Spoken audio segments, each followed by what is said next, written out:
some people talk about these days curcumin. Curcumin is showing some benefit as an anti-inflammatory. Heart attack is an inflammation disease. So when someone has a heart attack, it triggers it because of microinflammation they have.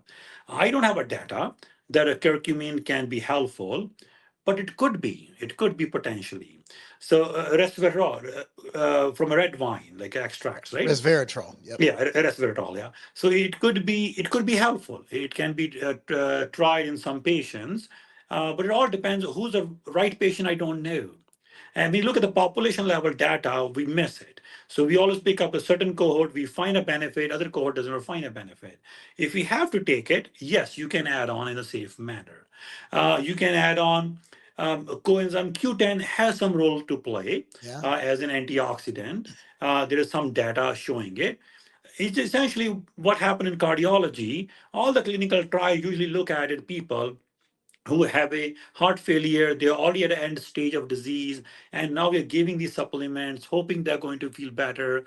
It's too late for them. Same way, diabetic patient has a peripheral neuropathy, and we are not going to recover from the nerve damage that has been done. Doesn't matter how much supplements we're going to use it. The damage is done.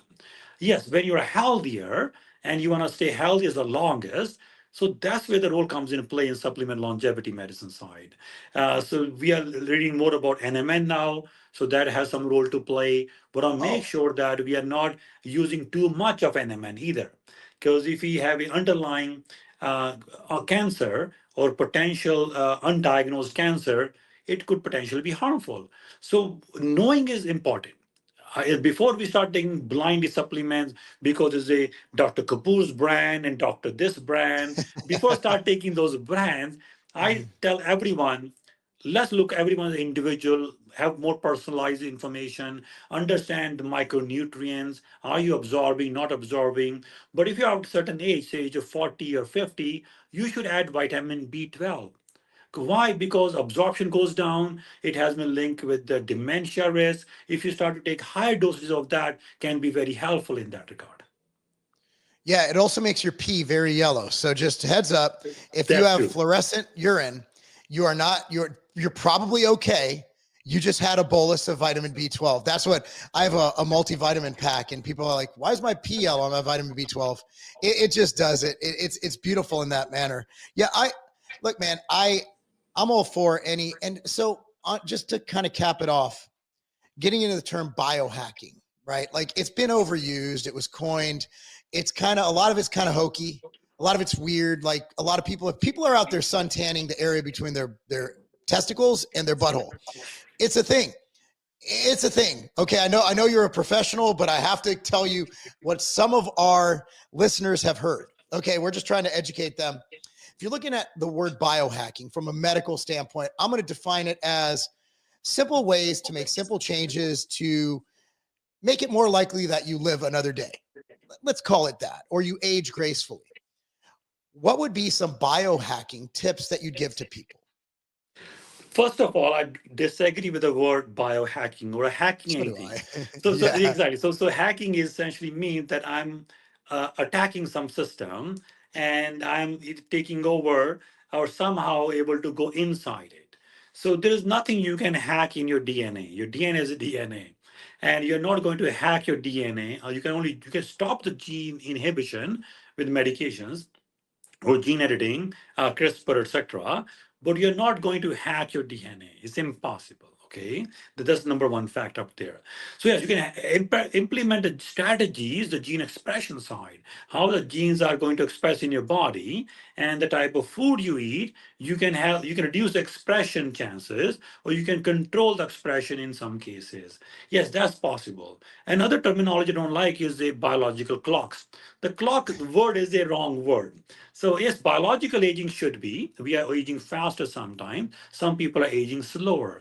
But clock means going to run out of the battery one day. It's running out of time. Mhm. That's the wrong way of looking at that also. So there's no true biohack proven that is going to be help anyone. There's no true biological clock that has been consistent, proven, and widely used by everyone as a medical standards.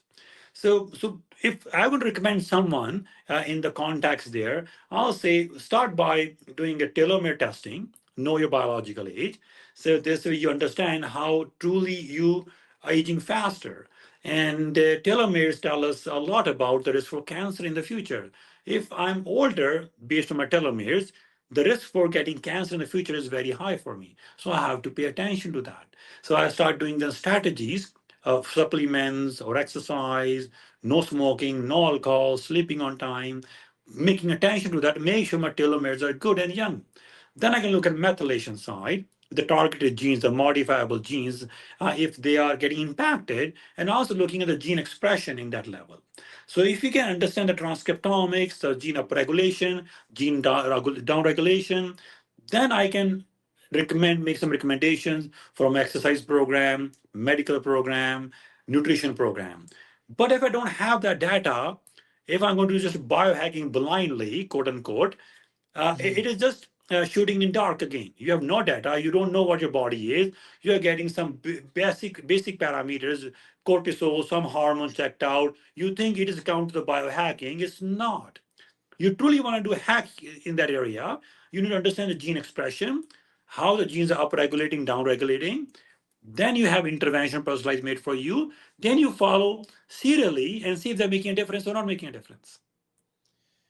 So biohacking is, I think it's marketing, man. I'm just being real. I think it's just a way to sell product. But I that's agree just me. 100% with you. That's Exactly. just me. So I'm fascinated. Like this is probably, I don't want to do, this might be the most I've learned in a under 60 minutes in a long time. And you are a very smart person. You bring things to light for people to be able to understand in lay terms that people can apply to their lives. The advice you've given us on both exercise and diet, and even working for yourself with supplements and medications is phenomenal. Your insight on the pandemic was refreshing. I love to hear that. I love to hear a nuanced approach to that because people either fall into this or that category. You're right there, like, hey, we needed to do something, maybe went a little too hard. Need to figure that out for the future. And that's respectable. So you said something at the beginning about some website. Is that your website and how people can support you and your work? Yes, we do have company BioArrow, BIOARO. So arrow is then basically an arrow, like when you are shooting a target. BIOARO, Yeah, yeah. BioArrow. BioArrow, Okay. bioarrow.com. And other website is called Biolongevity. It's a longevity with biology. So BioLongevity. biolongevity.com. Yes.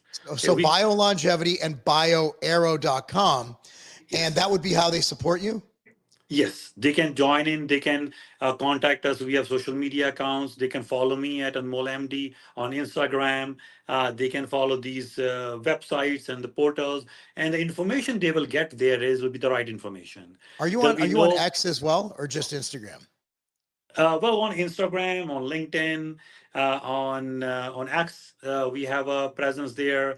We have, Okay. I believe, on Snap presence. So the common platform. So people can either YouTube channel, people can follow. It's got You Forever would Young. crush it on Twitter, dude. Like your takes would crush it. You would do so well on Twitter. Well, guys, thank you so much for your positive feedback. People would My love job you, is to man. give you. You're way Thank you, too thank you. you're so smart. You need to get your message out there. We need more doctors like you. And if you don't know Dr. Ovadia, you guys will get along great. His handle is at iFixHearts on Twitter. He's a great guy. He's just like you, except he's on the carnivore side. I'd love to see you guys debate. He's I'd actually love to one day join in and then I'll present my data. Let him present his a data. Oh, that'd be beautiful, man. Well, I encourage everyone to follow you. I'm going to follow you and make sure I know everything about.